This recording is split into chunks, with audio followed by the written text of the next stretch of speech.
demons.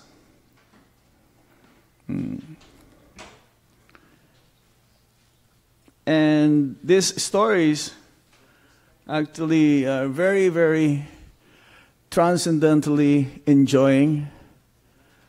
Prabhupada would hear in his garden in Los Angeles, and especially in Vrindavan, about the Krishna book, reading of the Krishna book. We were told, but we don't do that. We were told to read Krishna book every day, so that somehow it will help us to remember Krishna even in dreams. Some they still do read a Krishna book, and these different demons, according to Bhaktivinoda Thakur, that Krishna killed, they're compared to our anarthas. Anarthas means that which is unnecessary, deep-rooted within our hearts. Since we first come in contact with the material energy of the Supreme Lord, these anarthas keeps us coming back again and again in the material world to take birth in so many species of life, different species of life. And we're given a chance in this human form of life to uproot them, to get rid of them.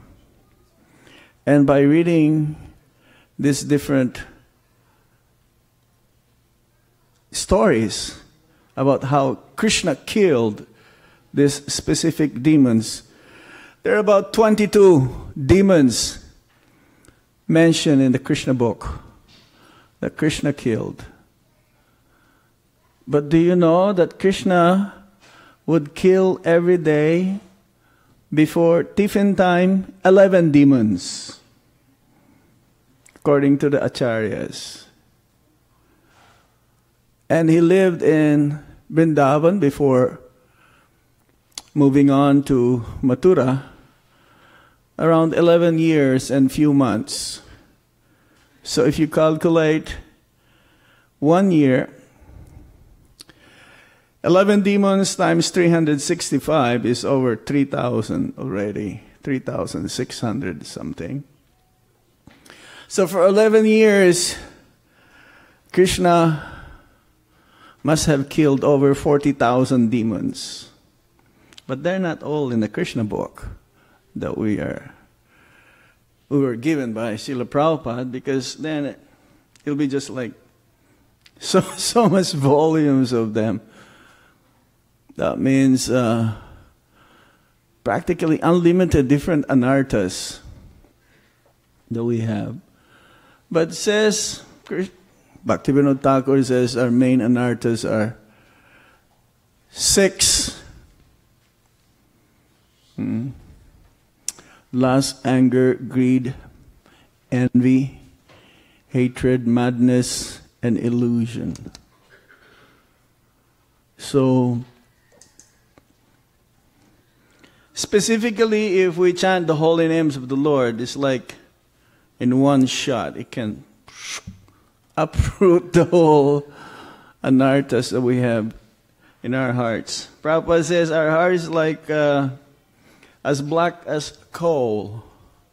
Coal is already black, but more black than that. Krishna is within our hearts, but then we're not able to realize that due to these anarthas.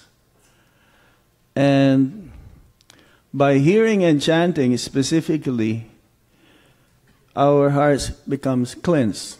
As Lord Chaitanya Mahaprabhu says also in his first verse of the Sikshastakam, that chanting of the holy name of the Lord cleanses the heart, the mirror. The heart is like a mirror. If it's dirty, then you don't see yourself. You don't see who you are. we tend to identify our body as the self.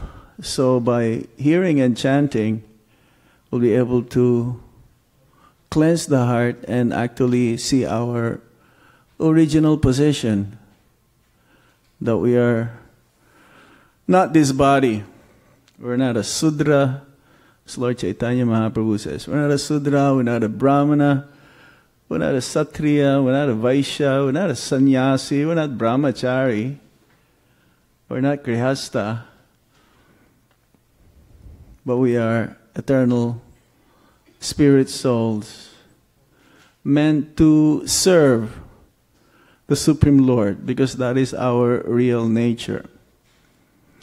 But due to our misidentification with the body, then we have forgotten Krishna. Prabhupada says our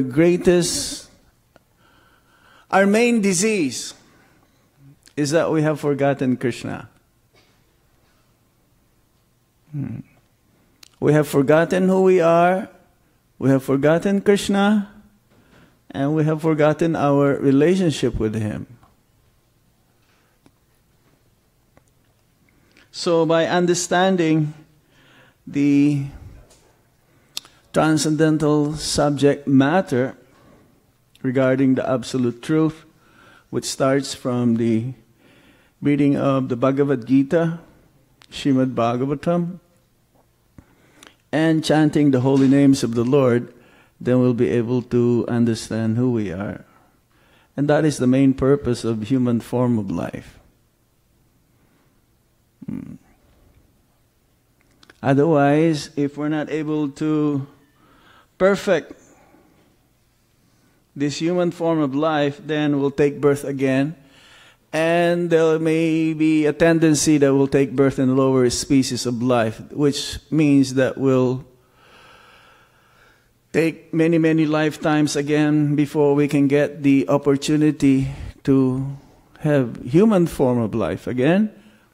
Because according to the Shastra, this is the best vehicle whereby we'll be able to realize the absolute truth. This is the best vehicle. So we're going to read a story from the Krishna book. Any requests? Which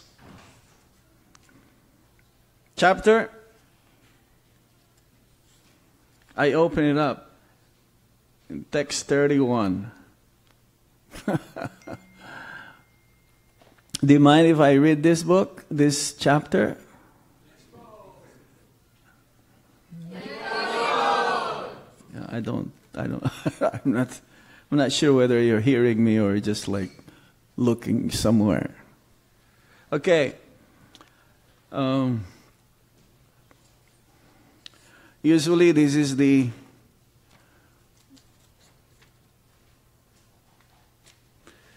there are 5 main topics in the Krishna book, or the 10 canto of the Srimad Bhagavatam, where usually those just want to hear the Supreme Lord about the dancing with the gopis. It is the most intricate, especially in India. Without understanding Krishna Tattva, we're not able to relish Krishna Lila. But in any case, we'll just hear what Srila Prabhupada says. Songs by the gopis. One gopi said, "My dear Krishna, ever since you took your birth in this land of Brajabhumi, everything appears to be glorious. The land of Vrindavan has become glorious, and it is as if the goddess of fortune is personally always existing here. But it is only we who are very unhappy, because we are searching for you, but cannot see you with our greatest effort. Our life is completely dependent upon you. Therefore, we request that you again come to us." So the gopis, they're talking about this Vrindavan, Bhoma Vrindavan, because Krishna appeared in Vrindavan 5,000 years ago, along with his eternal associates. Prabhupada says this modern day Vrindavan is none different than the original Goloka Vrindavan. And he says that even today, if you come to Vrindavan, you will still find Krishna. You will still see Krishna, provided that your heart is completely free from these anarthas, purified. Because as in the Shastras, that Krishna never leaves Vrindavan, even one step outside of Vrindavan. But the modern day Vrindavan right now seems to be like the same as even 50 years ago. It's like full of high-rise buildings. It's like especially near our ISKCON temple, Krishna Balaram Mandir. People are exploiting Vrindavan so much. For money, especially. When Bhaktisiddhanta Saraswati Thakur, he did parikrama in 1932, he says that I don't see even a single Brajabasi here. That was in 1932. What to say now? 2017.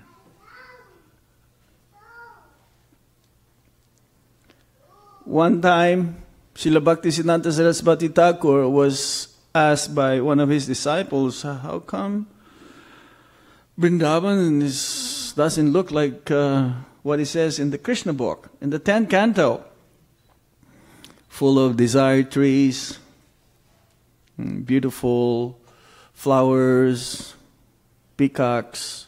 Now you rarely see one peacock, also near the Parikrama Marg. We used to go parikrama up to Keshigat every day from our Krishna Balaram Mandir for Japa walk. And rarely we will see also one or two peacocks.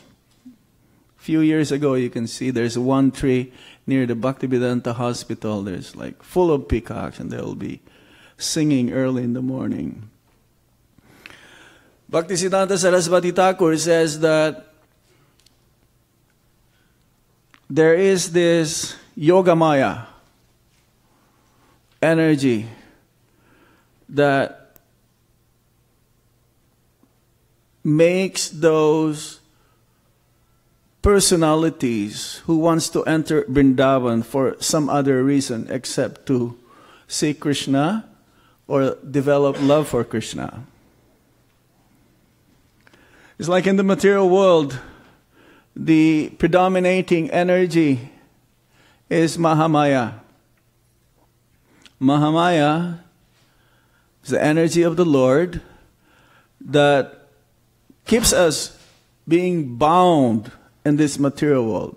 Her main duty is to keep us in the material world and put us into illusion. Now, in the spiritual world, the predominating energy is Yogamaya. Now, Yogamaya's main duty is to keep the devotees or the associates of the Supreme Lord to see Lord Krishna as God. That's why Mother Yasoda or the inhabitants of Vrindavan, they would think Krishna sometimes as a demigod. Or sometimes Narayan himself. But for them, they don't care whether Krishna is God or not. Their main wish is just to always see Krishna and be able to become more and more attracted to Krishna. So, if we go right now in Vrindavan, it's not the same as few years ago. I remember first going to Vrindavan in 1987, and I remember the Parikrama Marg still used to be sand. This concrete is only a few years ago. One can walk without any shoes or slippers, and one will not be bothered whether it's been stepping on thorns or these pebbles. But now it's very difficult to do parikrama. So to this day, the Yogamaya potency is there to not able to see us, to distract those who are just coming there for a specific reason besides knowing Krishna or developing love for Krishna. So here, it says here, that the gopis that were looking for him. Another gopi said, "My dear Krishna, you are the life and soul even of the lotus flower that grows on the water of lakes, made transparent by the clear rains of autumn. Although the lotus flowers are so beautiful, without your glance they fade away. Similarly, without you, we are also dying. Actually, we are not your wives, but are your slaves. You never spent any money for us, yet we are simply attracted by your glance. Now, if we die without receiving your glance, you'll be responsible for our deaths. Certainly, the killing of women is a great sin. And if you do not come to see us and we die, you will suffer the reactions of sin. So please come see us. Do not think that one can be killed only by certain weapons. We are being killed by your absence." Yes, Srila Prabhupada says that if we really actually have developed this love for Krishna, we'll not be able to maintain our life by not seeing him. Just like if you love somebody and you have not seen that person for a long time, then you're longing to see that person. And if you're not able to see that person, you wish that I might as well just lose my life. So that to the degree that we are actually feeling separation from Krishna, then to the degree that actually we want to be closer and closer to him. So, as Lord Chaitanya Mahaprabhu also says that the best example of how we can see the greatness of love between a devotee and Krishna is from the gopis of Vrindavan. They have the highest, they have the greatest love for Krishna. And we should follow in their footsteps. So please come see us. You should consider how you are responsible for killing women.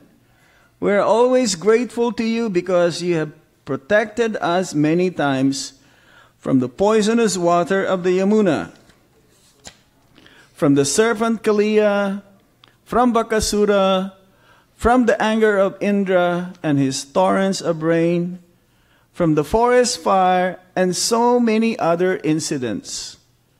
You are the greatest and most powerful of all. It is wonderful for you to protect us from so many dangers, but we are surprised that you are neglecting us at this moment. Dear Krishna, dear friend, we know very well that you are not actually the son of Mother Yasoda or the cowherd man Nanda Maharaj. You are the Supreme Personality of Godhead and the Super Soul of all living entities. You have, out of your own causeless mercy, appeared in this world, requested by Lord Brahma, for the protection of the world. It is by your kindness only that you have appeared in the dynasty of Yadu. O best of the dynasty of Yadu, if anyone afraid of this materialistic way of life takes shelter at your lotus feet, you never deny him protection. Your movements are sweet, and you are independent, touching the goddess of fortune with one hand and in the other bearing a lotus flower. That is your ordinary feature. Please, therefore, come before us and bless us with the lotus flower in your hand. It's amazing how they can understand this.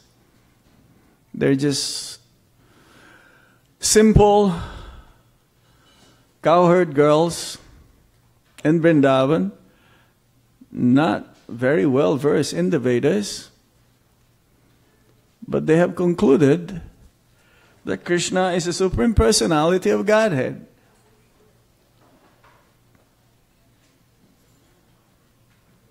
And they understood that is by the request of Lord Brahma to protect from the demons that Krishna came. Dear Krishna, you are the killer of all the fears of the inhabitants of Vrindavan. You are the supremely powerful hero, and we know that you can kill the unnecessary pride of your devotee, as well as the pride of women like us, simply by your beautiful smile. This is the main weapon of Krishna, his beautiful smile. Just like every day, the elderly gopis will complain to Mother Yasoda because Krishna and Balaram would come to their house and steal the butter and yogurt.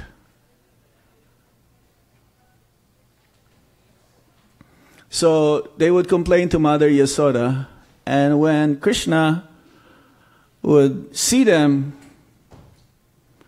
complaining to Mother Yasoda, he will pretend to be fearful and crying. But then, immediately after, when the gopis see the beautiful smile of Krishna, they will forget everything. And Mother Yasoda was so surprised, how can Krishna would go to other houses and steal the butter and yogurt of the neighboring houses of the gopis. She thought that she had the best milk because Nanda Maharaj has 900,000 cows, and Mother Yasoda would choose the best 10 cows to get the milk from. You know what is the best cow? I know, Surabhi. The color? Black. This gives the best of the very best milk. And Mother Yasoda picked those, chose those 10 black cows that Nanda Maharaj has to get the milk from, to make sweets, butter and yogurt for Krishna.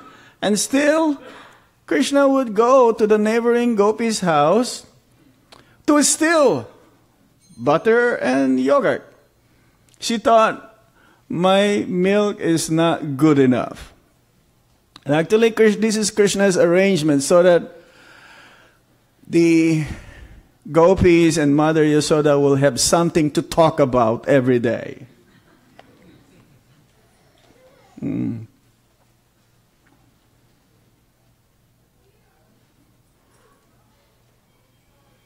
Dear Krishna, actually we have become very lusty, having been touched by your lotus feet. Your lotus feet certainly kill all kinds of sinful activities of devotees who have taken shelter there. You are so kind that even the ordinary animals take shelter under your lotus feet. Your lotus feet are also the residence of the goddess of fortune, yet you dance on the heads of the Kaliya serpent with them. Now we are requesting you to kindly place your lotus feet on our breasts and pacify our lusty desires to touch you. So Prabhupada says these lusty desires of the gopis is not like the lusty desires between men and women in the material world. Because these lusty desires that the gopis has is compared to gold. And the lusty desires that the man and women has in the material world is compared to iron. Both are made of metal. The gopis' desire is only to please Krishna, nothing else. Even Krishna doesn't want to reciprocate. In the material world, you scratch my back, I scratch your back. In the spiritual world, no. Whether Krishna reciprocates or not, it's up to Krishna. They don't think of anything in return. And it's mentioned here many times the lotus feet. Krishna's body is compared to a lotus, or different parts of Krishna's body is compared to lotus. Can you name some of them? Navel, okay. The eyes. Feet, of course. It says here, lotus feet. Lips. Yes. Yes, lotus face. You know why? Prabhupada says, the lotus flower is the last most beautiful thing in this planet. It's not so easy to find lotus flower, especially the blue lotus flower. You can only find them in the Himalayas, if you're lucky. That seems to be lotus flower that they're selling in the Krishna Balaram Mandir, in front of Krishna Balaram Mandir. That's not lotus flower. That is lily. The flower lily. Because it's rare. You don't find it so easily. What they will do actually is they will open it up. They close, lotus flower, they close when the sun sets, and when the sun rises, it opens up. And you just imagine this. Krishna lives in Brahmanreti. There are two Brahmanretis in Vrindavan, one in Gokul and one is where the Krishna Balaram Mandir is right now. So every day, they would go to Govardhan. You know how far is Govardhan? Quite far. Even by car, it'll take you some time to get there. But they're just kids, 5-year-old boys. How can they go? In the morning and in the evening, they come back. He says that Vrindavan also is compared to a lotus flower. That it contracts and it spreads. So when it contracts, the distance between 2 points gets closer with each other. So it's quicker to go from one point to the next. Okay? This is what the Acharya says. So lotus flower. And Krishna's lotus feet is the focal point of meditation for the devotees. The spiritually advanced devotees, they have markings also on their feet. And, of course, the Supreme Lord. This is how the Supreme Lord can be determined by different markings in their bodies, by the way they are, their body is made of, and especially the markings in their lotus feet. There is an elephant goad, you know, the one that they use for controlling the elephant. There's a fish there. Lotus flower. Okay, there you go. Mataji is always ready. Yes, there is a swastika sign there as well. There is a flag, there's an umbrella, there's a chakra, there's a bow, there is conchal, there is this, what do you call this moon? Crescent moon, there is a triangle, there is pots for puja. It's a nice meditation. Radharani as well, they have her lotus feet also. They have Lord Chaitanya, Lord Nityananda, Advaita, because there are three Prabhus in the Panchatattva, Vishnu Tattva, Gauranga Mahaprabhu, who is none other than Radha Krishna, Nityananda Prabhu, who is none other than Balaram, and Advaita Acharya, who is none other than Lord Vishnu and Lord Shiva together. So they have also markings. So lotus feet of the Supreme Lord is the focus of the meditation for the devotees. O Lord, your attractive eyes, like the lotus, are so nice and pleasing. Your sweet words are so fascinating that they please even the greatest scholars, who also become attracted to you. We are also attracted by your speaking and by the beauty of your face and eyes. Please, therefore, satisfy us by your nectarian kisses. Dear Lord, words spoken by you or words describing your activities are full of nectar. And simply by speaking or hearing your words, one can be saved from the blazing fire of material existence.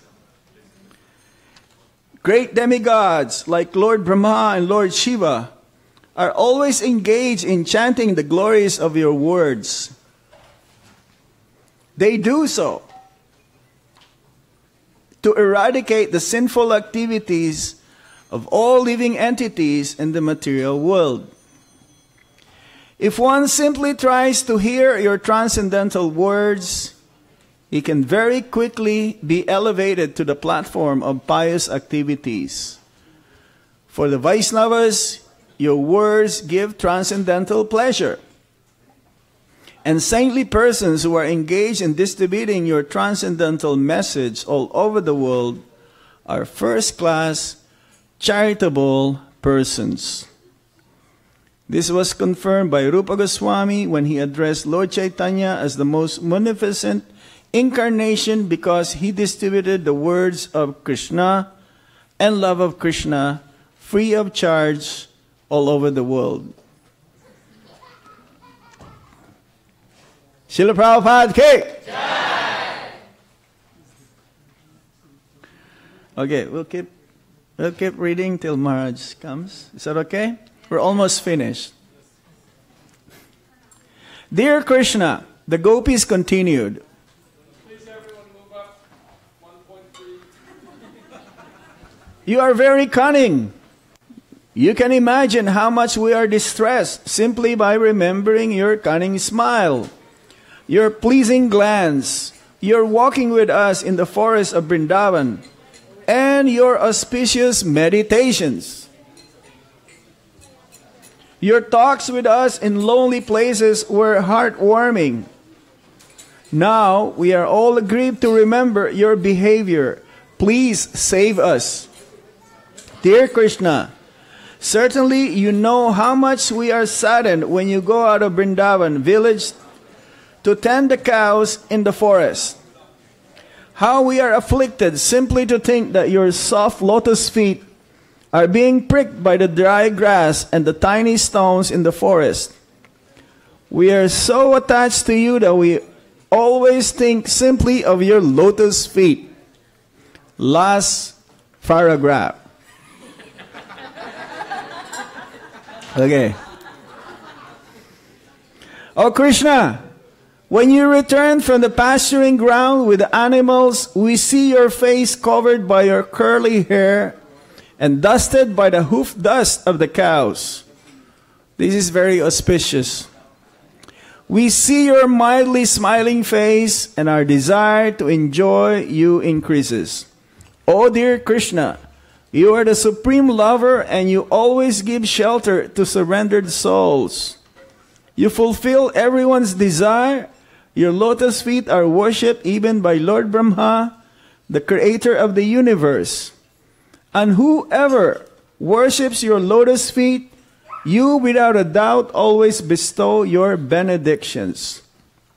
So kindly be pleased with us and keep your lotus feet on our breast, and thus relieve our present distresses. Dear Krishna, we are seeking your kisses, which you offer even to your flute. The vibration of your flute enchants the whole world, and our hearts also. Kindly, therefore, return and kiss us with your mouth of nectar. Thus end the Bhaktivedanta purport of the 31st chapter of Krishna, Songs by the Gopis.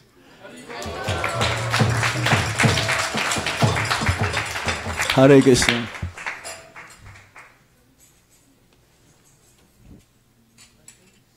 You have any questions before Maharaj comes? One question? Yes?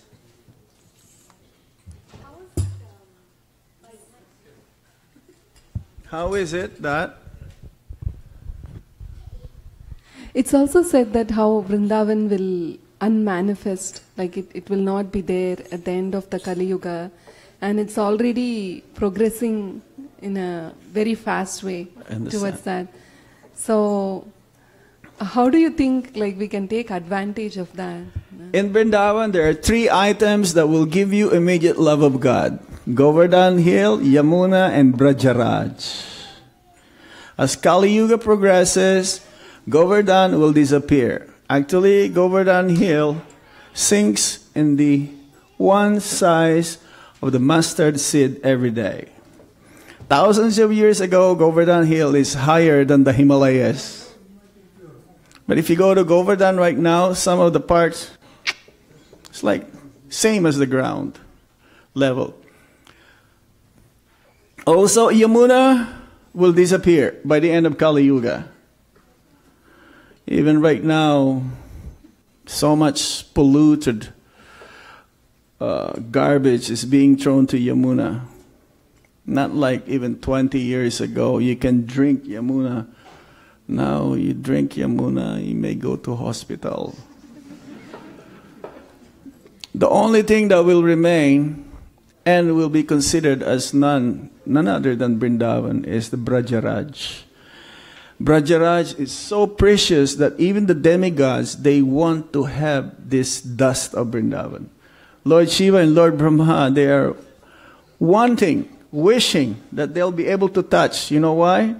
Because if you're lucky enough and you get one dust that touches Krishna's lotus feet, because Krishna will wander all over Vrindavan, immediately you attain love of God. So usually devotees, they will have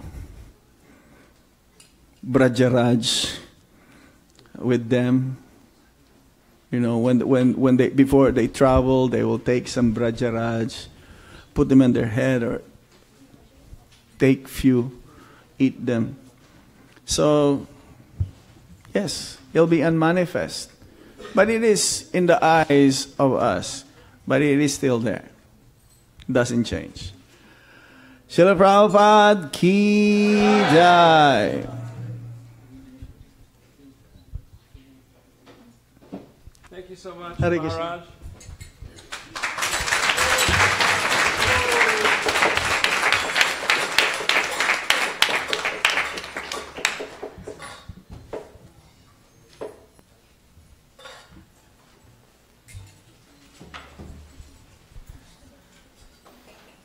And now, on behalf of ISKCON of Silicon Valley, it's my great honor and pleasure to welcome back His Holiness Gopal Krishna Goswami.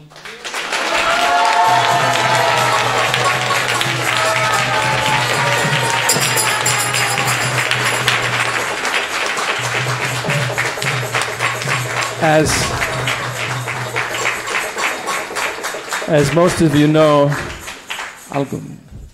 and many of you are his disciples here, but for the benefit of those who don't know Maharaj, he's one of Srila Prabhupada's very senior, very early disciples, serving Srila Prabhupada, I think almost 50 years now. He was directly initiated by Srila Prabhupada as a sannyasi, and he's been serving as one of the top leaders of the International Society for Krishna Consciousness on its GBC, and also for the Bhaktivedanta Book Trust in many publishing activities. And it's our great fortune. I've known Maharaj since he was the GBC of Canada back in the 1970s when I was in the Vancouver Temple. And I'm just so pleased and happy to have his association tonight. Haribol Maharaj, thanks for coming.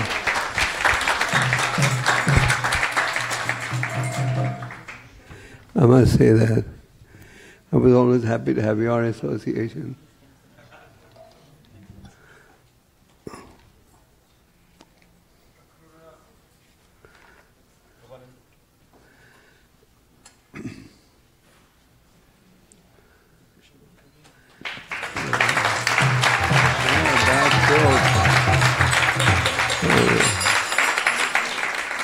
We have with us another very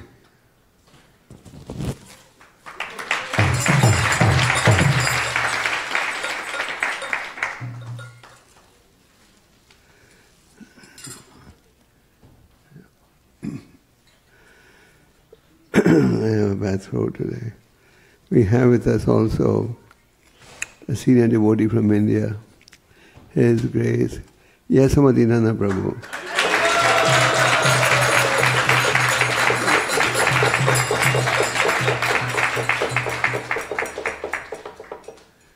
Yasamadinana Prabhu is a very senior disciple of Prabhupada, and he oversees preaching in Gujarat.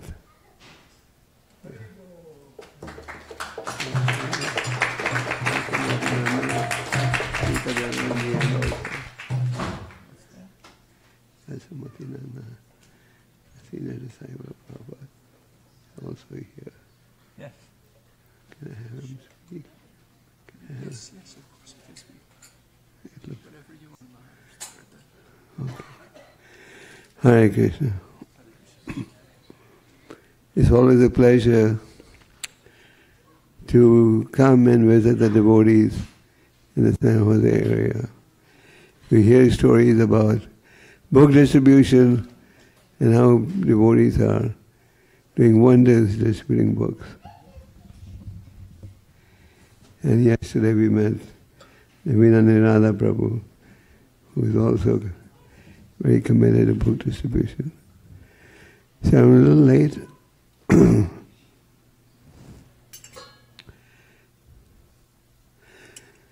Hare Krishna, can you hear me clearly? I have a bad throat.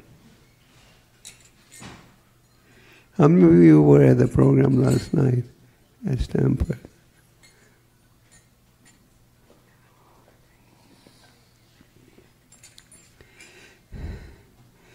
I don't see any of the guests.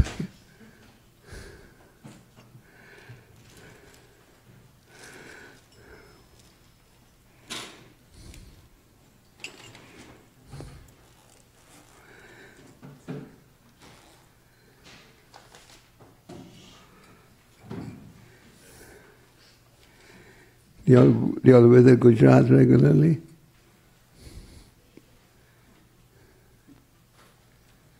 Yes, Madinana is the zonal secretary in Gujarat.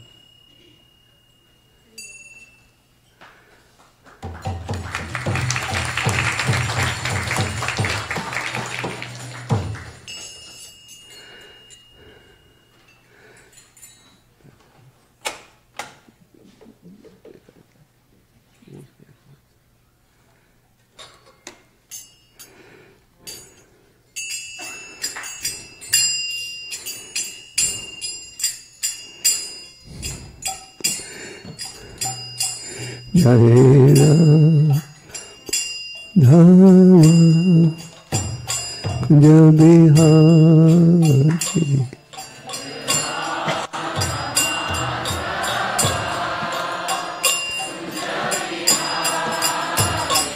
Jaya Dhama Dhama Kunja Bihari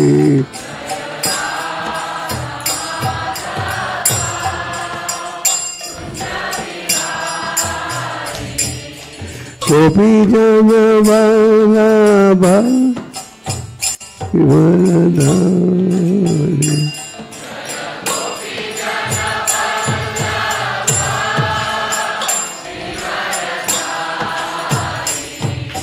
Gopi Jana Vallabha Vimaladhari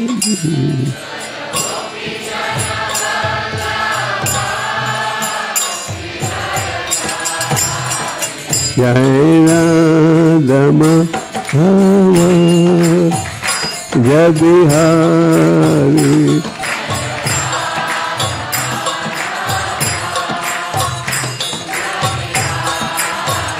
Jaya Radha Madhava Jaya Bihari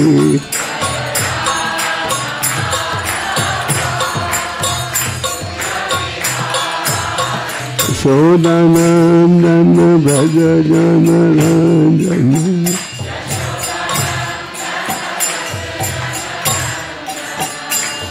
Sodanandana Braja Jana Ranjana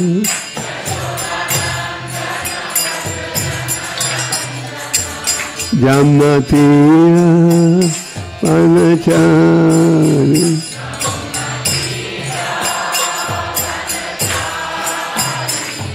Jamnatira Banachari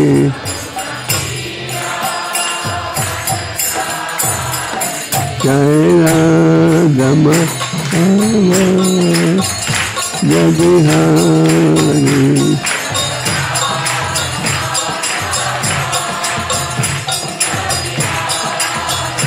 Jaya Dhamma Jaya Bihari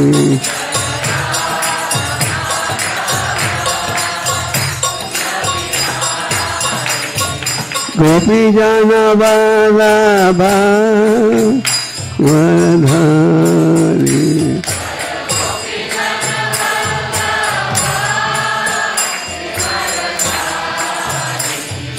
Gopi Jana Vallabha Vimaladhari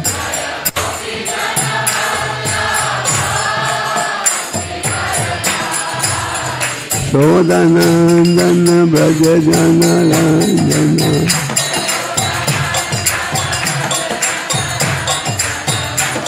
Sodanandana Braja Jana Ranjana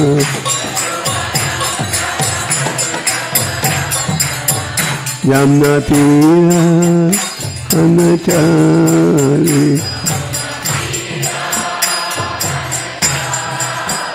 Jaya Radha Madhava Jaya Bihari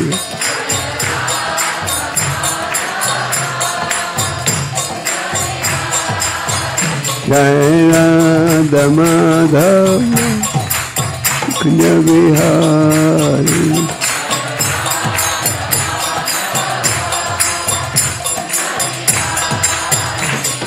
Gopi Jana Vallabha Varadhari.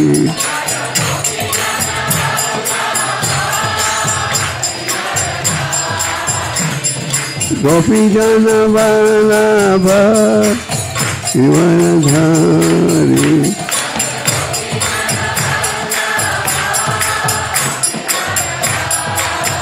Sodanandana Brajajana Ranjana. Sodanandana Brajajana Ranjana.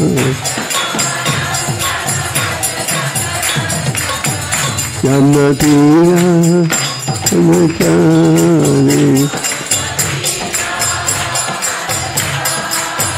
Jaya Damadara Jabihari.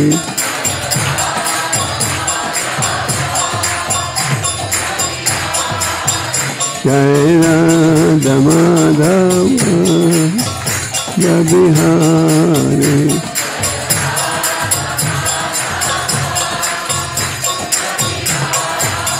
Jaya Damadara Jabihari.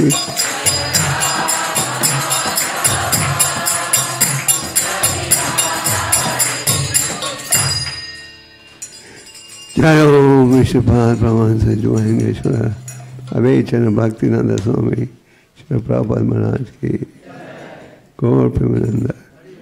All glories to the Samudamuri. All glories to the Murti. All glories to the Murti. All glory to Sri Guru and Sri Guru. Hare Krishna. Welcome to the program this evening.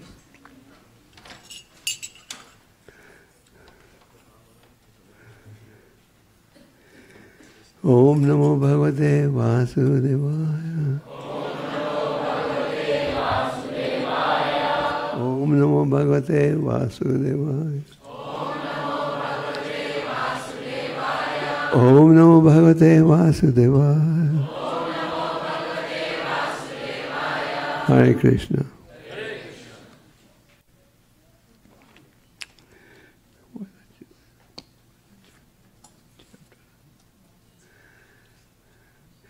Hare Krishna. Since most of you live at home, I thought that we can discuss 2 verses from the Bhagavatam that describe ideal family life. How does that sound? Yes? You agree? Yes. If you agree, then I'll proceed. And Yasamadinana Prabhu will also enlighten you all in the end. Okay, so we'll read the verses. Yeah. Read.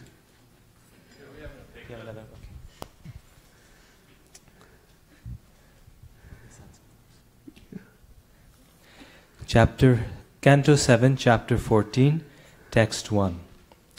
Shri Yudhishthira Vacha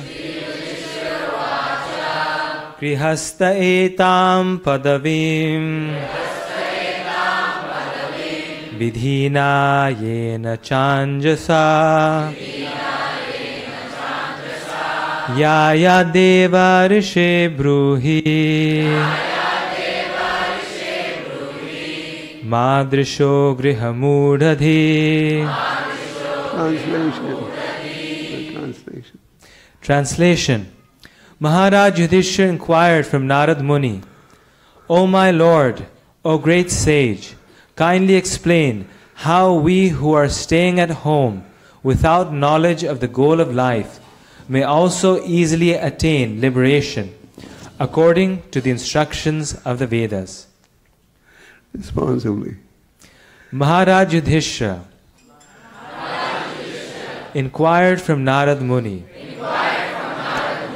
O my Lord, O great sage, kindly explain how we who are staying at home without knowledge of the goal of life may also easily attain liberation. According to the instructions of the Vedas. Purport. In the previous chapters, the great sage Narada has explained how a brahmachari, a vanaprastha and a sannyasi should act. He first explained the dealings of a brahmachari, vanaprastha and sannyasi because these three ashramas or statuses of life are extremely important for fulfillment of the goal of life. One should note that in the brahmachari ashram, vanaprastha ashram and sannyas ashram, there is no scope for sex life, whereas sex is allowed in grahastha life under regulations. Narad Muni therefore first described brahmachari, vanaprastha and sannyas because he wanted to stress that sex is not at all necessary, although one who absolutely requires it is allowed to enter grahastha life or household life, which is also regulated by the Shastras and Guru. Yudhishthira Maharaj could understand all this. Therefore, as a grahastha, he presented himself as grihamudadhi, one who is completely ignorant of the goal of life. A person who remains a householder in family life is certainly ignorant of life's goal. He is not very much advanced in intelligence. As soon as possible, one should give up his so-called comfortable life at home and prepare to undergo austerity or tapasya. Tapo divyam putraka. According to the instructions given by Rishabdev to his sons, we should not create a so-called comfortable situation, but must prepare to undergo austerity. This is how a human being should actually live to fulfill life's ultimate goal. I will read the answer to. Here Yudhishthira asking a question and Narada Muni's reply. I see that translation. Narad Muni replied, "My dear king, those who stay at home as householders must act to earn their livelihood, and instead of trying to enjoy the results of their work themselves, they should offer these results to Krishna, Vasudev. How to satisfy Vasudev in this life can be perfectly understood through the association of great devotees of the Lord." Okay. Om Jnana Jnananjana Shalakya Chakshurmritanyena Tasma Shri Chaitanya Manovestam Savitamena Swayam Rupa Kada Jai Shri Krishna Chaitanya Prabhu Nityananda Shri Anugraha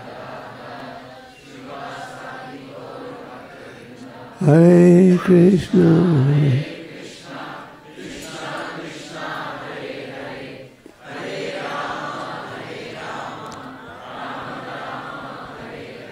Hare Krishna. So we just read that Yudhishthira Maharaj is asking a question to Narada Muni. Question and answers are there in the Bhagavad Gita and in the Srimad Bhagavatam. It's not that Yudhishthira Maharaj didn't have any knowledge as to how one can achieve perfection. Yudhishthira Maharaj had complete knowledge. But for our benefit, he's asking these questions. We see constantly questions being asked and answers being given. Parikshit Maharaj wanted to know what's the duty of one who is about to die. And he got the answer. Parikshit Maharaj wanted to know how can people in Kali Yuga be saved? And the answer was given. So we should get direction through the scriptures. That is the spiritual path. We see through the eyes of the scriptures. And if we see through the scriptures, then we'll never go wrong. So what's Yudhishthira saying? Yudhishthira Maharaj is saying, please instruct us, those of us who live at home, how we can achieve the goal of life. But he made a condition. based on the teachings of the Vedas. He wanted to know how one can achieve perfection based on the Vedas. He just didn't want to know how to achieve perfection, but he wanted to know what is the Vedic advice. So this should be our goal, that we want to know what's in the scriptures. Scriptures are the words of God, and free of any mistakes. And the Vedas present eternal knowledge. The Vedic knowledge is not for just people of one country or one community. For example, Prabhupada has presented the Vedic message in very simple format in its purpose. And people all over the world are reading these books. Why?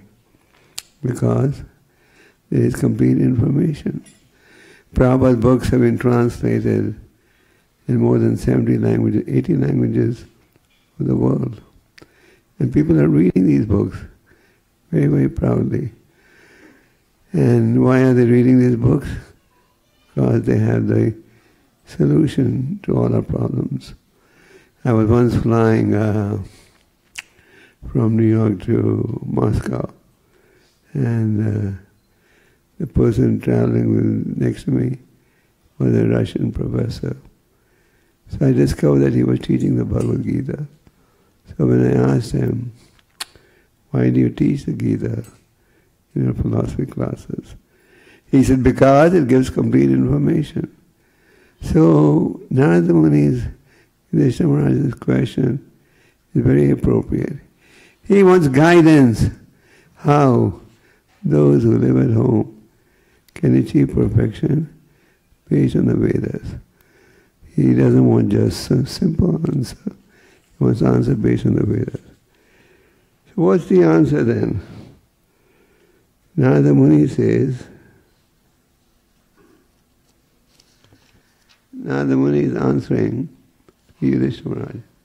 He says, those who stay at home as householders must act to earn their livelihood.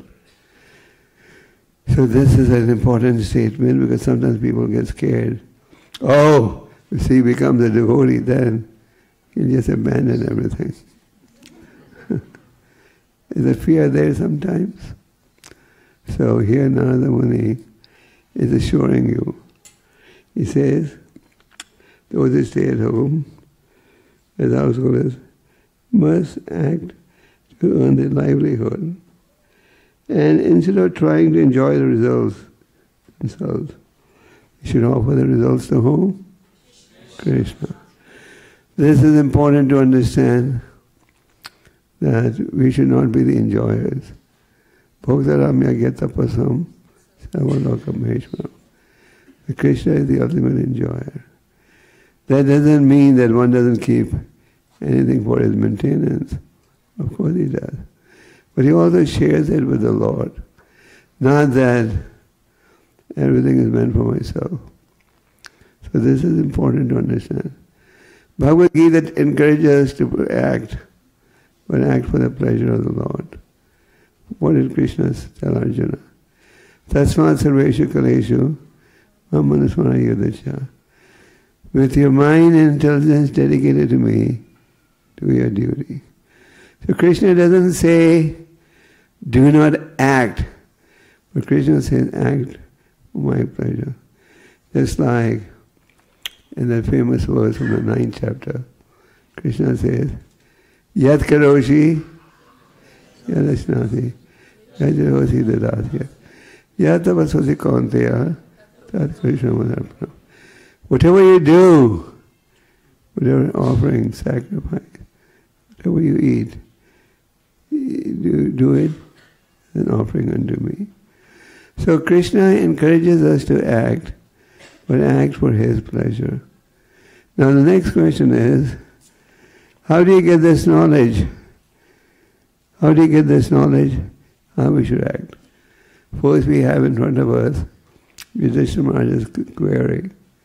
How can those who live at home attain perfection based on the Veda.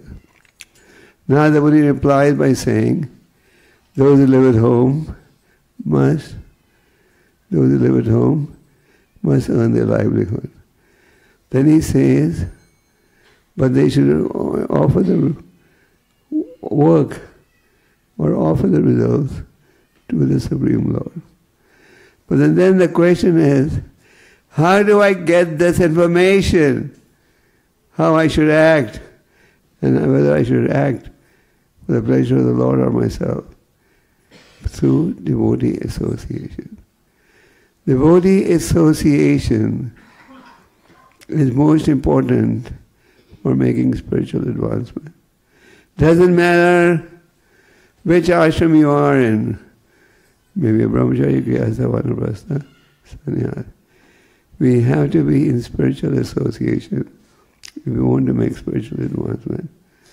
There is in the Chaitanya Charitamrita that famous verse, Sadhu Sangha, Sarva Shastakaya, Lava Mata Sadhu Sangha, Sarva Siddhiyaya. If you have the fortune of associating with a saintly person, even for a fraction of a minute, you can achieve perfection. So the Sadhu Sangha is very important. And Sadhu Sangha brings us to spiritual life and helps us to maintain a spiritual life. Chaitanya Mahaprabhu gave Sanatana Goswami very detailed instructions on the process of devotional service. But then he summarized these instructions into 5 main points. And he said, these 5 points are very important. And in the 5 points, the first point he mentioned was Sadhu Sangha, spiritual association. If you have Sadhu Sangha, then you get the right message. And the right message is, in the stage of Kali, is chanting the holy name is the medium through which we can please the Lord. Harinam, Harinam, Harinam, Eva, Kevalam. Karo Naseva, Naseva, Naseva, Eva Gatiranita. Then, what does Mahaprabhu say?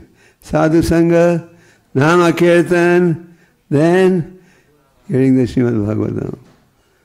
Then worshiping a deity with faith and reverence.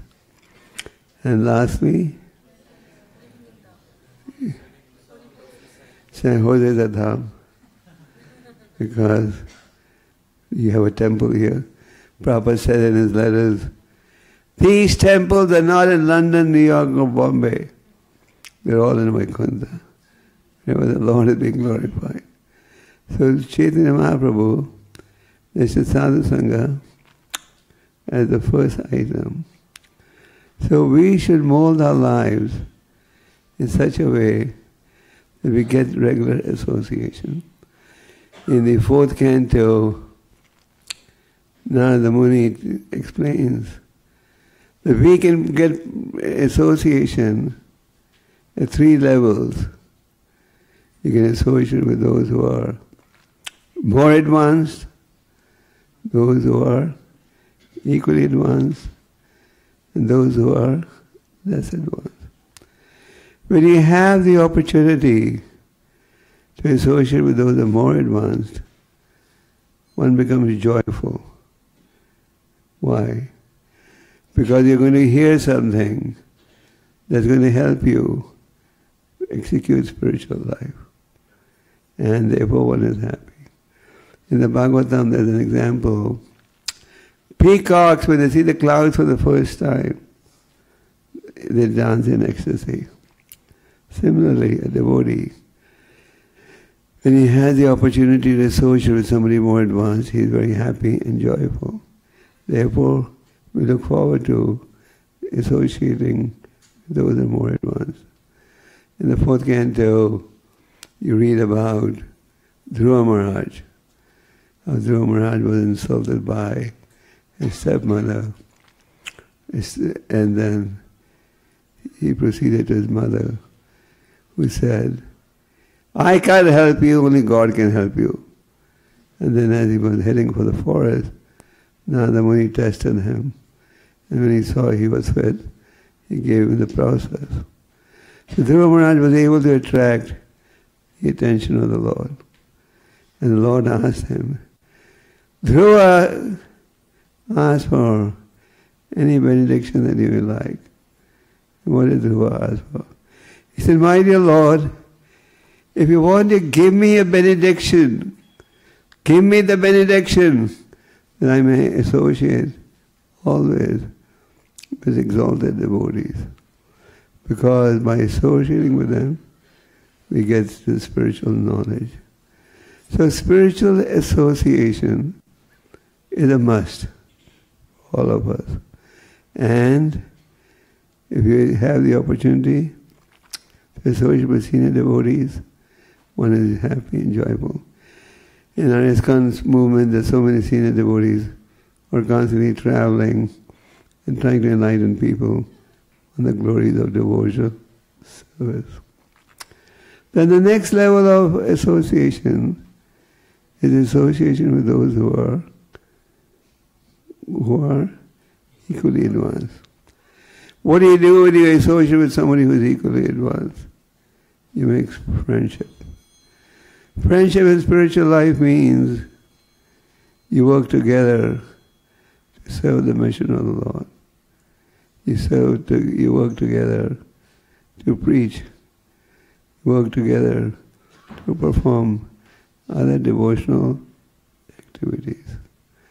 That is friendship in spiritual life. Friendship in material life means you benefit from each other's relationship. And then when that benefit is not to be realized, we end up in separation. But friendship in spiritual life means we help each other on the spiritual path. Then the third level of spiritual association is associating with those who are less advanced. When you associate with those who are less advanced, how do you behave? You display compassion. Compassion in spiritual life means you endeavor to enlighten them about the importance of spiritual life. You go through the difficulties to preach, to enlighten them as to why they should take the spiritual life. Now sometimes devotees say, but I don't have that compassion. I'm not Prahlad Maharaj. What did Prahlad Maharaj say? In the 7th canto you read about Prahlad Maharaj. What did he say? My dear Lord, when I look at the conditioned souls who are trying to convert a position of distress to a position of comfort, my heart laments. That's basically what material science is trying to do. Convert a position of distress to a position of comfort. That's what modern science is trying to do. Your hair, you're getting bald, they'll give you a device by which your hair can grow. And it looks as if you have hair.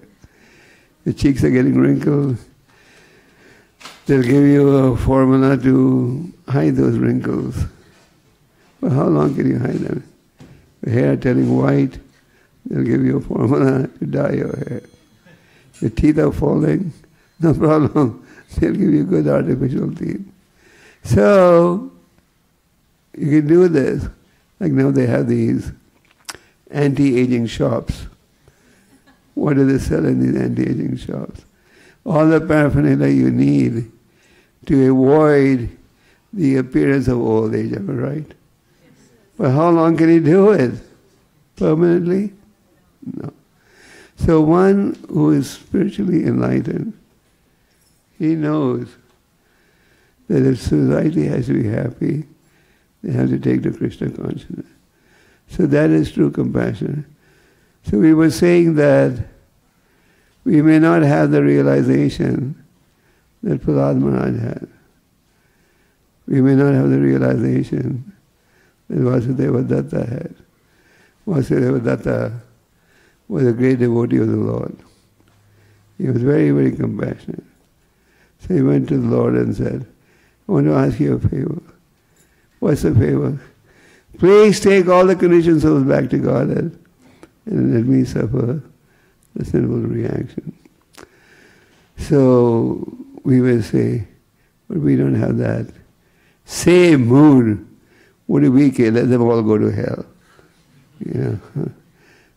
So we may not have the same level of realization. But having faith in the words of our acharyas and teachers and endeavoring to follow them, we also make advancement. Just like in the Bhagavad Gita, 18th chapter, Krishna says, of all my devotees, who is the best one? The one who preaches my glories. There has never been one more dear to me than him, nor will there ever be. In the 4th canto, you read about Narada Muni's instruction to the Prachetas. The Prachetas had performed great austerities, and Narada Muni instructed them. Narada Muni says, Dayaya sarva bhuteshu santushta yena kena va sarvarindya pashyantya vishadya shujanardana. If you want to please the Supreme Personality of Godhead, then 3 activities are necessary. Dayaya. What does Dayaya mean? Mercy. Be merciful to all living entities. And true mercy is exhibited when we endeavor to enlighten people through spiritual knowledge. So when he said, Dayaya, Santushta, be satisfied with what is provided by the will of the Lord. Is anyone satisfied in society today? Let's be honest. You may think, oh, the billionaires are satisfied. There are more billionaires than ever before. The millionaires are satisfied. But even they're not satisfied. They want more, more, more, more, more. Is that true? A tiny percentage of the world population controls over 80% of the wealth. If people were content, this would not be the picture.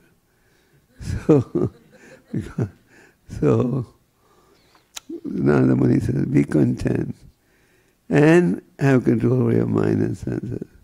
So this principle that we show compassion is mentioned again and again in the Srimad Bhagavatam 3rd canto. Lord Kapila Dev describes the qualities of a sadhu. His mother Devahuti knew that her son was an incarnation of God. So she wanted to know, how can she get free from the miseries of material existence?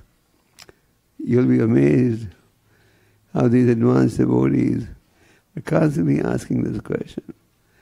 It's for our benefit. So Devahuti wanted to know, how could she become free from the existence of birth and death? And she inquired from Kapila Dev. She said, you are my transcendental eye. You're the axe that can cut this entanglement. So Kapila Dev replied by saying, by associating with saintly people, you can get the knowledge to cross over the material ocean. And when inquired, and he went on to explain the qualities of a saintly person. What's the famous verse? Yeah, you got it. Diksha Karunika, Surda Sarva, Dhainam, Vajjava Sadhava Sandha, Sadhva Sadhu. So one of the qualities of a saintly person is that he is very compassionate. So, when you meet somebody less advanced, we display compassion. Look at Prabhupada's example. At the age of 69, almost 70, he left India with just $4 in his pocket. At that time, 40 rupees was $4. So I thought that maybe today it's not even worth $1. So just with $4 or $5 in his pocket, with no context at all, he sailed for the West. And he sailed in a cargo ship. Can you imagine traveling in a cargo ship? I think if somebody gave you a bonus and said, here's a free ticket plus a bonus, you probably wouldn't do it. Am I right? In the cargo ship, there was only one seat, one cabin, besides the captain's cabin. But he did that why? Because of his compassion to save the fallen people. Chaitanya Mahaprabhu had predicted that the holy name would be chanted in every town and village of the world. Our acharyas had endeavored to make that come true. Bhakti Siddhantaji had sent some of his sannyasi followers, but they came back without much success. But in 1921, when he met Prabhupada, he could see that here is a young man who can take Lord Chaitanya's teachings to the Western world. And on the way to on the maiden journey on the Jaladuta, he had 2 heart attacks. Isn't it? When he had this, of course, they were mild attacks, not major. But after he had the second attack, he thought, my mission will not be successful now. He was a little discouraged. But the next day, he had a dream. In that dream, the Lord was rowing the boat in which there were demigods. And Prabhupada was one of the passengers. And the Lord said, don't worry, your mission will be successful. Then when he landed in Boston, saw the environment, he was taken on a tour of the city by the captain of the ship, Captain Pandey. And when Prabhupada saw the environment, he was wondering, who is going to take to this message? People here are so addicted to sense enjoyment. But then he had faith. Prabhupada was also known as Kavi, which means poet. So Prabhupada wrote that famous poem. And in the end he said, however, with the mercy of Radharani, anything is possible. So Prabhupada endeavored, and then as you know, even after he landed in New York, he had to struggle for a year. He was advised by the so-called sadhus of that time that if you preach this pure message, no one's going to join you. But Prabhupada was determined not to compromise. He gave the pure message, and slowly, individuals came forward. And in no time, Prabhupada spread Krishna consciousness all over the world. He planted the seed of Krishna consciousness first in North America, then here in Europe, then he planted the seed in India. Then Prabhupada was thinking about the former Soviet Union.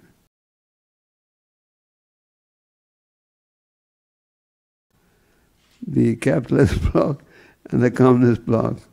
The communist bloc was headed by Soviet Union, and Poland and Eastern Europe in it. And then you had the communist bloc and the capitalist bloc. So then Prabhupada was thinking, now we should always also endeavor to plant the seed in what is now, what was known as Soviet Union. He went there on a 5-day trip in 1971. He went on a tourist visa. And in 5 days, he made a devotee. initiated him, taught him how to cook, taught him how to wear a dhoti, taught him how to preach, and a little later even arranged for his marriage. And Papa told him, now you start preaching. And later Nanda Shanti started preaching, and Krishna consciousness spread. So the point I'm trying to make is, we have examples of all these great sages who took the teachings of the Lord to heart, and out of pure sense of compassion, endeavored, took great risks to establish Krishna consciousness. So, when we meet somebody more or less advanced, we display compassion. And how do we display compassion? There are various ways you can do it. Prabhupada was once giving a lecture in Rishikesh. This was, I believe, in March 77. And Prabhupada, as you know, would speak very strongly. He would even use words like fools and rascals in his lecture. He could do it, but we can't do it. So anyway, so there was an American lady in the audience. She said, Swamiji, a Swami should not use such heavy language. So Prabhupada said, when you have a boil, you press the boil, or do you lower the boil? What do? Press the boil to get the pus out, isn't it? So the truth has to be spoken. And Krishna speaks the truth in the Bhagavad Gita. So the point is, devotees may not have the mood of compassion, but by having faith in the words of the great acharyas, by having faith in the words of our founder Acharya, by having faith in the words of the representatives of the founder Acharya, we endeavor, we also get empowered to do the impossible. Just like your temple here is noted for commitment to book distribution. I heard that every weekend 40 devotees go out for book distribution. That's wonderful. Sometimes people think, oh, no one's going to read these books. You'll be surprised how many people are waiting for these books. Sometimes people think the world today is too modern. Yes, but there are people who are eagerly waiting for these books. These books have changed the lives of so many. The other day, in Atlanta, I think, somebody asked me a question about these books. Prabhupada said, as long as book distribution goes on, I will never die.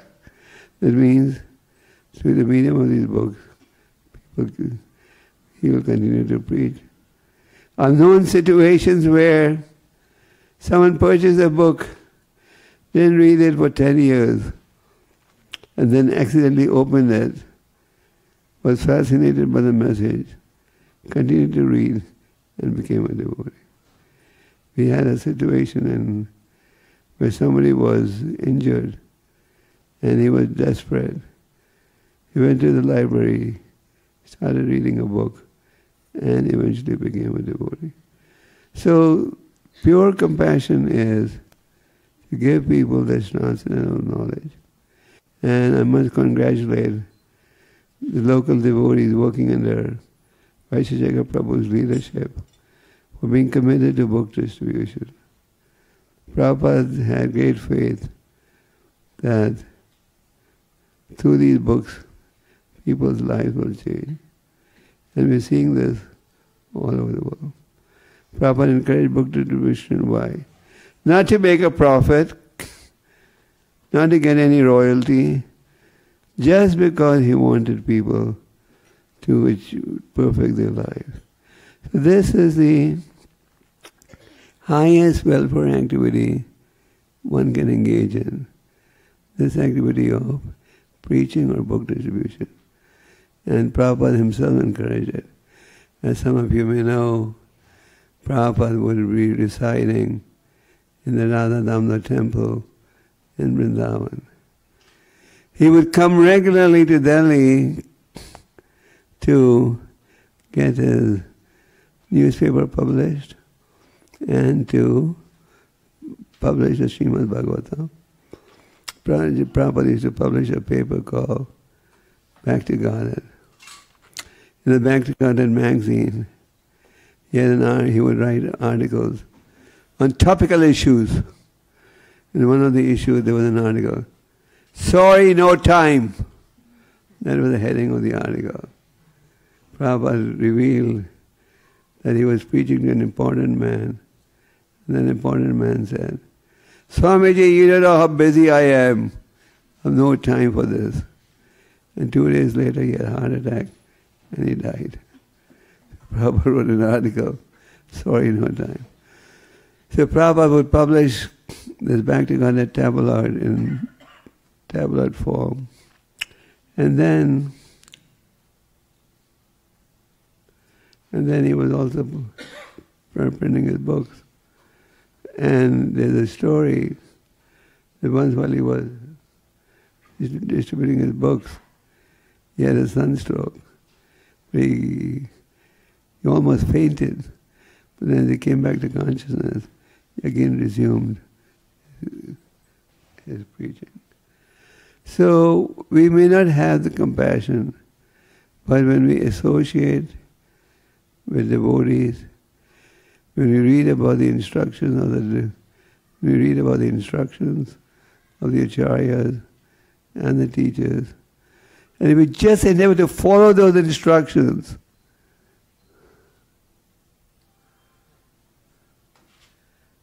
thank you.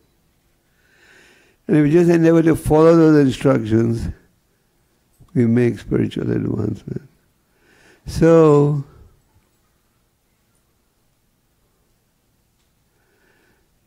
we should all endeavor to cultivate the mood of compassion. Even if you have no realization, even if you can't feel anything, still if you endeavor, you'll make advancement. Once in Russia, I asked a devotee, how did he become a devotee? He told me that there was a brand new devotee. He told his friend, distribute books. This will help you to advance. So his friend, who was a newcomer, started distributing books. He gave a book to a conditioned soul, who read the book and became a devotee. So the point is, it's not necessary that you have to have deep conviction, yes, book distribution is the only path. You should have faith. Yes, what the acharyas have said, what Prabhupada has said, is for my spiritual advancement. And even if my conditioned mind says, no, you can't do it, you try to do it. And what does Krishna say? Those who worship me with devotion I preserve what they have, and I make up what they lack. So we should look forward for the opportunity to display our compassion. So to summarize, Narada Muni is being asked, how can those who are in the Grihastha ashram, staying at home, achieve perfection based staying at home? And what's Narada Muni's reply? What's the first point? Earn your livelihood. So we're not going to tell you, okay, now you become a Hare Krishna, give up your job. Let your family starve and beg on the road. We're not going to tell you to do that. Narada Muni says, if you're still staying at home, earn your livelihood. Unless the government agrees to pay your bills. But Uncle Trump will not do that. So earn your livelihood. Second point was, recognize that Krishna is also a partner in your efforts. Am I right? Many times people say, everything belongs to Krishna. But if you analyze it, everything belongs to the individual. But we should in reality recognize that Krishna is the enjoyer, and we share our efforts with him, then we become free from the reaction. But then how do you get this knowledge? How? How do you get this knowledge? By associating with devotees. And we can associate with those who are more advanced, equally advanced, less advanced. Chaitanya Mahaprabhu was on the tour of southern India. And before he started his tour, Sarvabhauma Acharya told him that when you're in South India, you're going to meet a very advanced devotee called Ramananda Roy. And they met on the banks of the river Godavari. So Chaitanya Mahaprabhu asked Ramananda Roy a series of questions. And one of the questions he asked was, what is the most painful experience for a devotee? He asked that. And what was the reply? Apart from separation from devotees of the Lord, I know no other.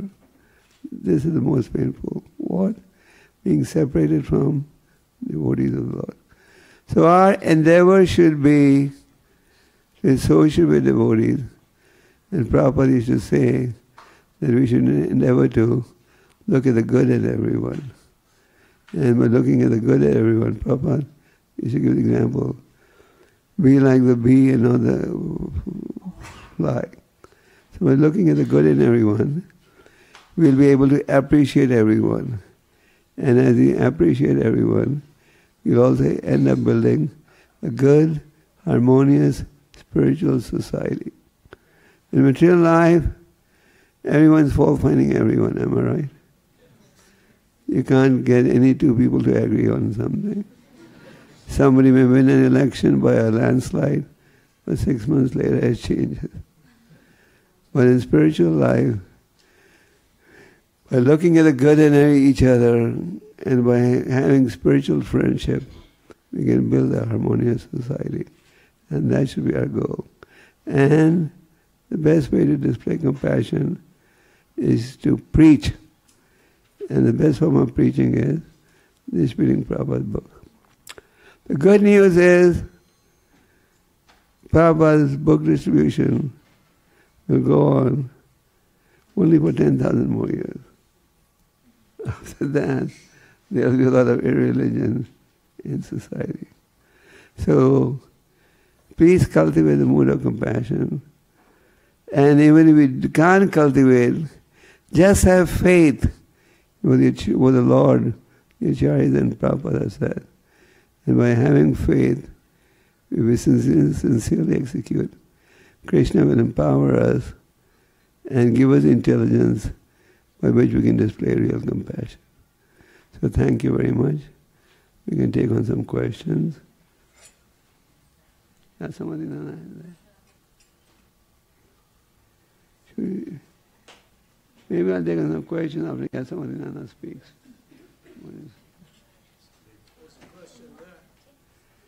Yes.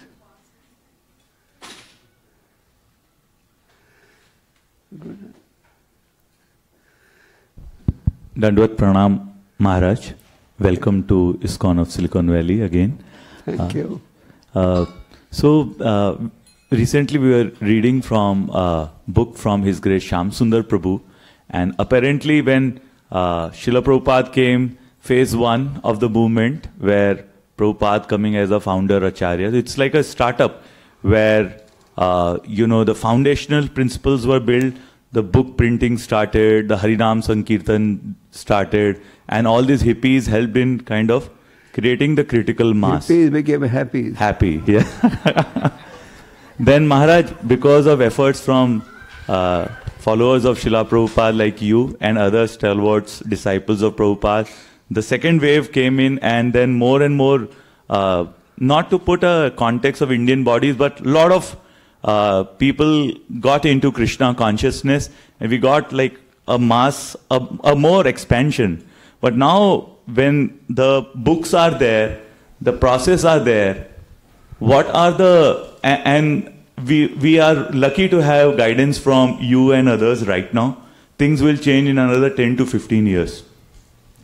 So what is the advice, Maharaj, for from you to, if we may live, we may not live, but how do we actually bring it to the hyper growth of ISKCON? Still 9,500 years is when left. Yeah. So how do we make the best use, so to give pleasure to you, Srila Prabhupada and all the acharyas? If I understand your question clearly, you want to know future plans for ISKCON. Yes, Maharaj.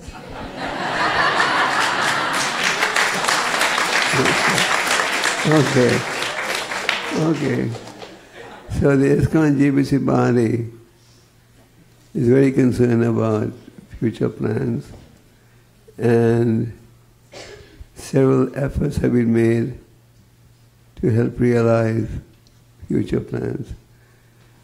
We have a GBC college where candidates are being trained. Where they're being trained to manage properly. And great emphasis is placed upon training up the next generation. I can speak for myself. I oversee temples in Western Northern India, Africa, and Russia. And I've tried my best to appoint people who could be future leaders. And I'm sure everyone's doing that. So there is great emphasis upon planning for the future. And the leadership is very concerned as to who is going to lead. We don't want to build temples and be behind a structure with nobody to manage after we are gone. So we are trying our best. But if you have any suggestions, we can incorporate them. But this is part of planning. And as you may know, for the last 8-9 years, ISKCON is very heavily involved in strategic planning for the future. So all this is being kept in mind. Was that your question? Was that your question? Yes, Maharaj. Yes. Yes. Oh, was this part one? That's part one, yes. What's part two? Basically so I come from a startup background, so that's why Prabhupada has given all these experiences in past. You come from? Now startup world, business is karmic life. That is the trend today. Yeah.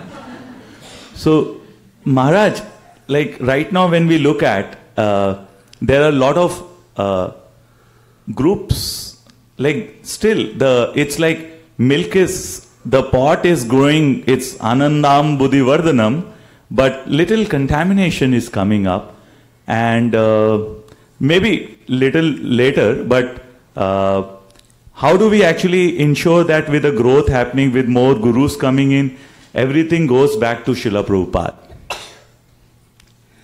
One thing is, Prabhupada then emphasized, purity is the force.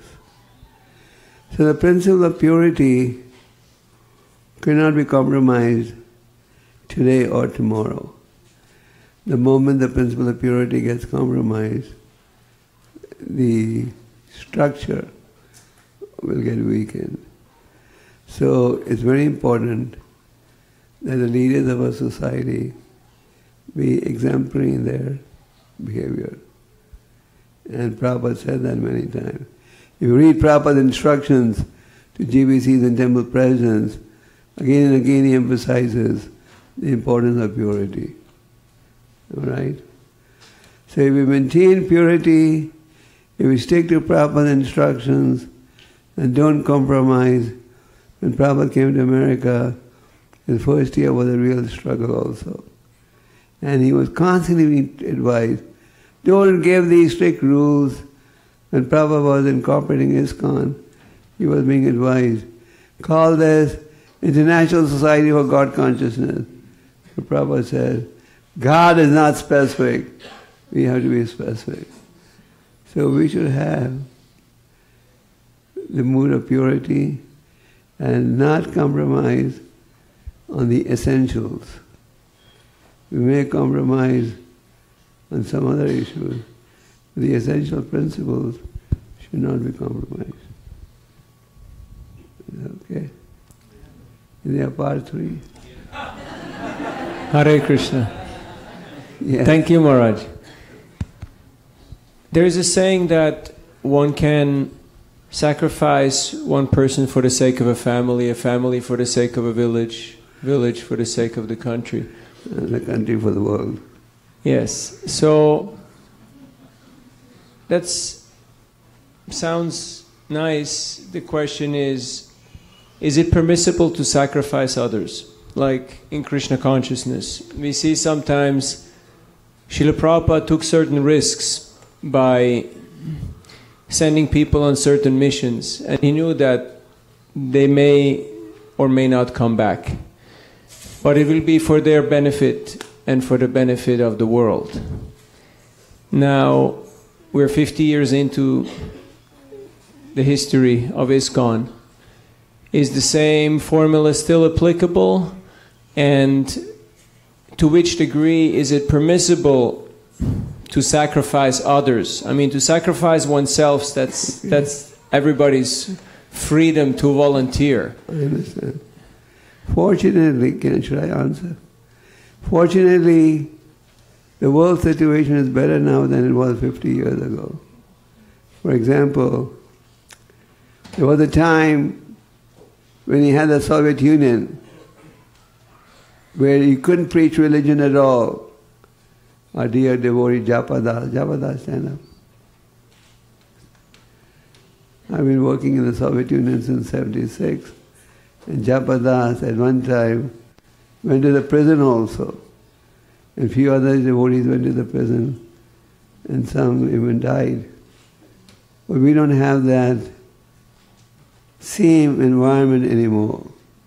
Even in communist China, things are a lot more liberal. So the point is, the risk is not as intense as it was 50 years ago in some areas. In some areas it may be, but we have to be practical. I know countries where legally you can't do any book distribution. Devotees are still doing that. I was in China 3 weeks ago. You legally can't do book distribution, but devotees are still doing it. Some of them take her. Is that your question? There's a girl devotee in Kazakhstan, Krishna Naika. She goes on book distribution every day, even though the law of the country says you can't distribute religious books. She gets arrested, goes to the police station, apologizes and comes back. So, I'm not saying it's right. I'm saying limited risks are taken by devotees to preach. Hare Krishna Maharaj. Yeah. Hare Krishna. I'm just trying to see where the sound is coming from. Okay.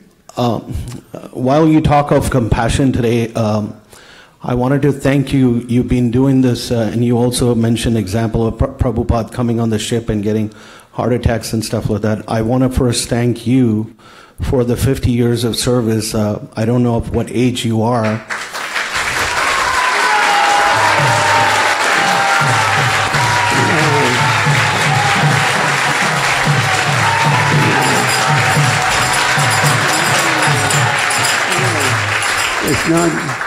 It's not quite 50 years as yet, so I think someone prematurely gave the... Whenever somebody's asking my age, I always say 20 plus, so I would say 20 plus or so. But I want to thank you for your compassion. No, my age is 72. Well, it's not 50 years as yet. Okay. Nevertheless, when we travel in the consulting world, from personal experience, I feel very tired, but I see you traveling around the world. I'm sure you're doing it out of a lot of compassion for a lot of devotees and souls. So thank you for that, being an embodiment of compassion here.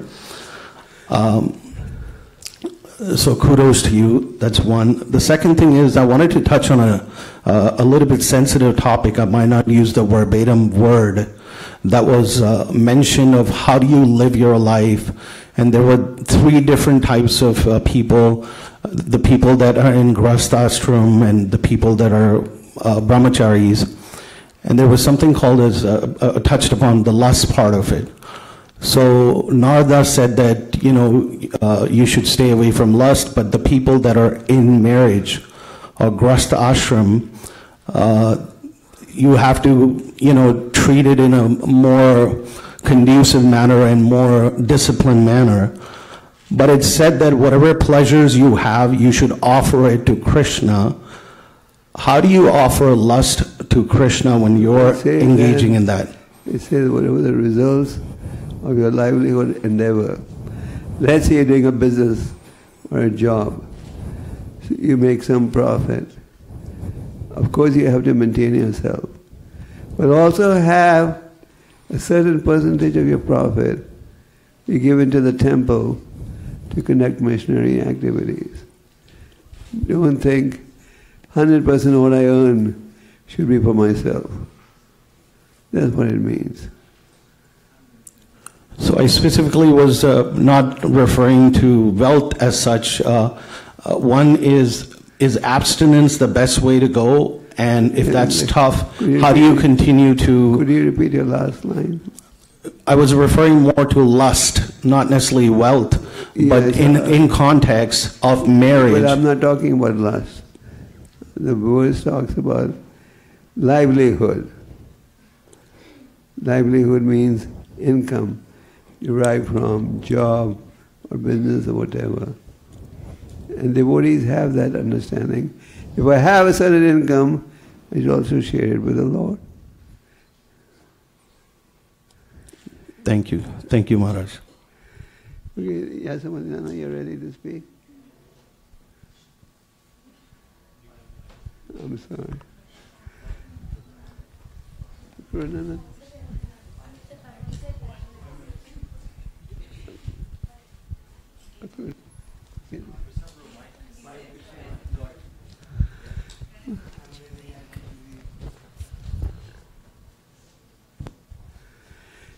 As I mentioned, Yasamadana Prabhu is a zonal secretary. I'm very happy to be amongst you all.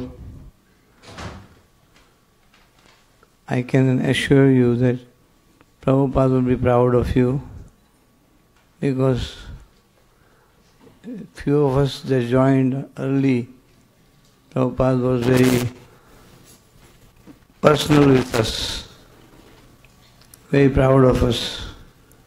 So he also said that I came according to my Guru's instruction to the West. My desire is to preach this in India. And Balkrishna Maharaj is a champion of preaching in India. Last year in December, Delhi temple did 500,000 Bhagavad Gitas.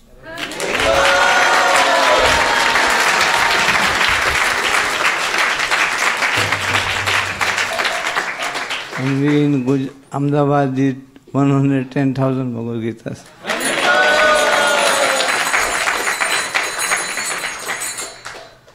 So, I want to say that here is a book distribution preaching center,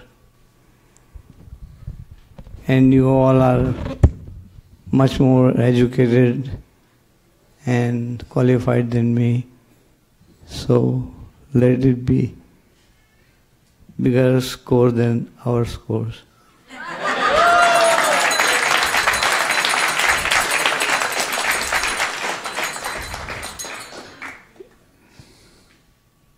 I have no qualification, but there is one qualification that I cannot take away. That in short 11 years that Prabhupada manifested his pastimes, we squeezed in somehow or other. So that qualification is the only qualification that we have. You heard a very inspiring speech from Maharaj, so I don't want to add any more. Thank you very much. Hare Krishna.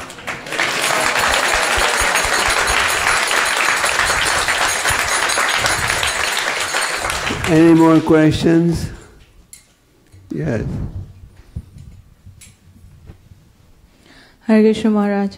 It's amazing lecture to hear about the book distribution, and of course, as Prabhu said, that whenever book distribution comes, we look up to ISKCON Delhi.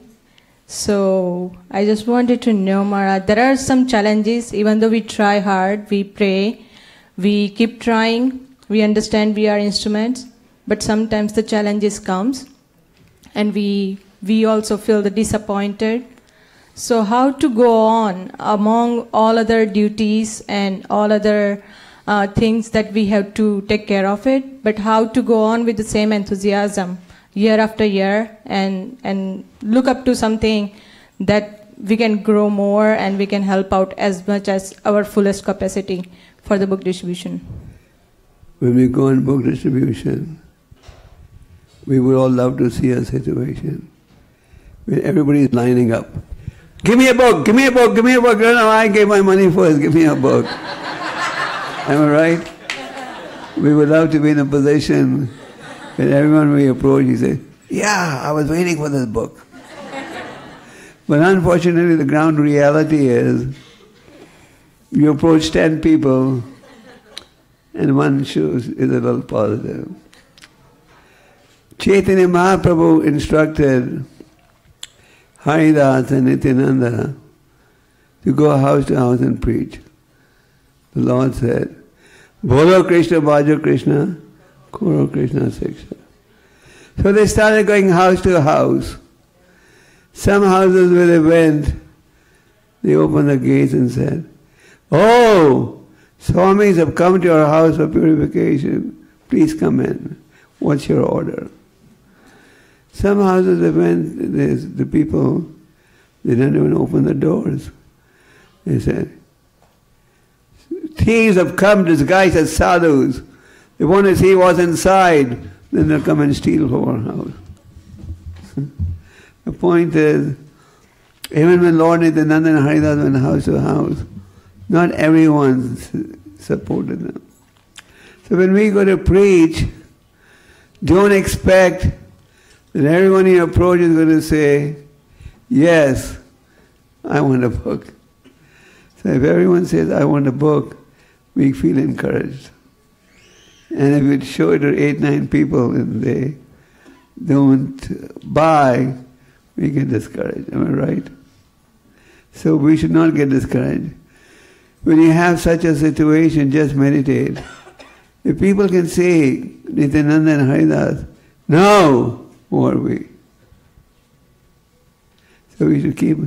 Krishna is pleased by our honest endeavor. So if you go out, let's say, for a few hours of book distribution, and you don't achieve much success, still you have nothing to worry. Krishna is going to record the effort you have made. So you still get your points. You may not get your points in the Sampana newsletter, but you get your points in Krishna's diary. Okay. Yes, Maharaj. Okay. Any more questions?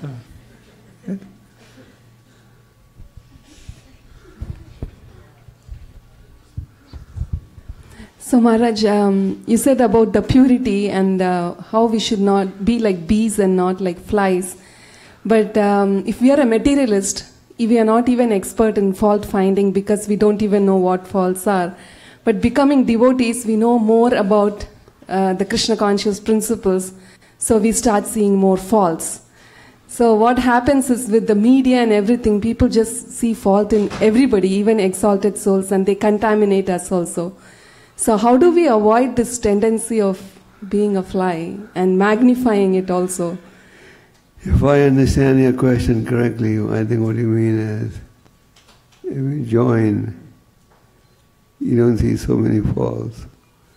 Initially you see every devotee as a Vaikuntha man.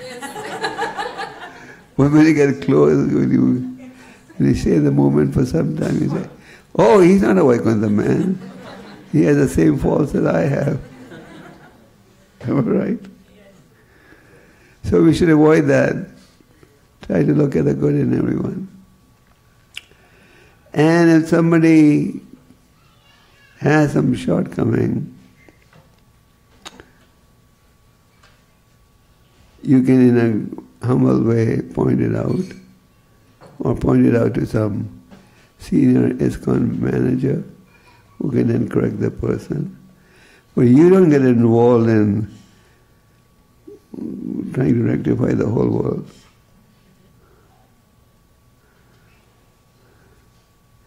But sometimes there may be some flaws. So we don't say, if you see some flaws, don't point it out. But our action should not be motivated by envy. That's important. We don't criticize someone because of being envious. If we generally see some points, they can be corrected in an appropriate manner. Is it right, Dr. Nadi? You're a lawyer. Yes, that's correct. We don't say, close your eyes and don't see anything. Okay, any more questions? It's getting late, so we want to thank you once again, Maharaj. We're always so happy when you're here, and I know Vaishasika would be pleased to, at the blessings of Yashomatinandan Prabhu, that we'll beat him in book distribution. We were number 2, I think, last year, right? Number 1. Number 1 in the world. We beat, in North America we were number 1, but we still have a way to go to beat New Delhi. So we'll be happy to be defeated.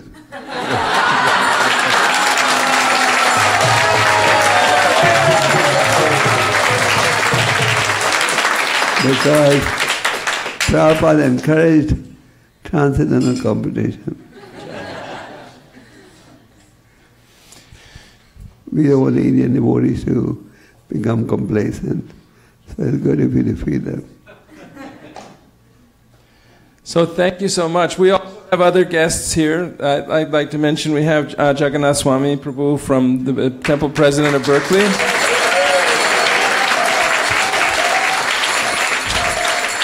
And at this time of year, Jagannath Swami Prabhu is working tirelessly for the put on the Rath Yatra Festival in San Francisco. This year it's July 31st? 30th, July 30th. So those of you, I know that many of you are inspired to give some contribution or something. Come please see Jagannath Swami.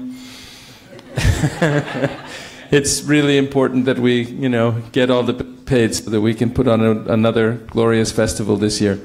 And I see Hemabai Patel is here from where is from Monterey, and her brother is here from.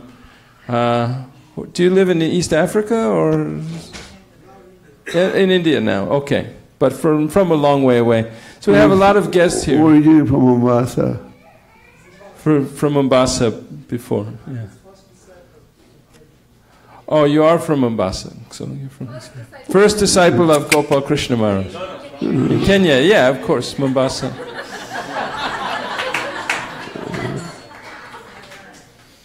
And once again to thank Yashomatinanda Prabhu and Janardhan Maharaj and all the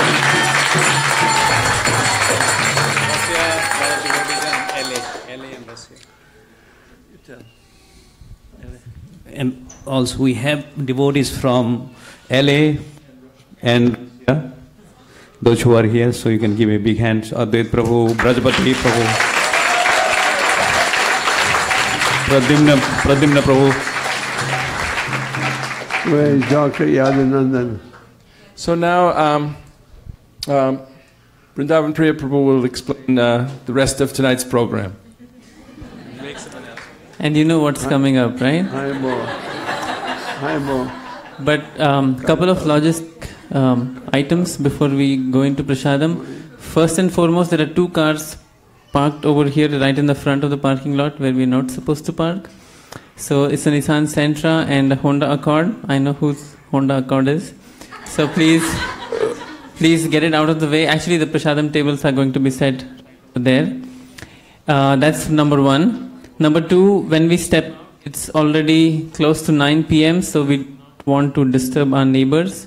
It's a little late for them. So please maintain voice level low when you are in the queue for Prasadam. And you can come back into the temple room and honor Prasadam.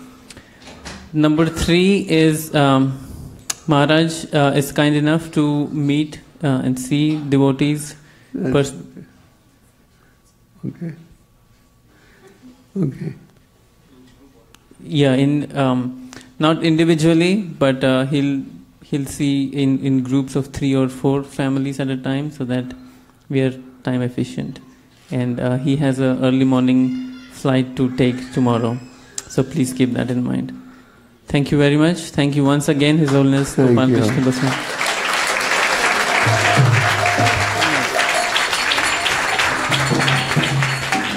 We'd like to acknowledge the kind sponsorship of Advaita Chandra Prabhu and Sita Thakurani Mataji visiting from LA for tonight's feast. Hare Krishna.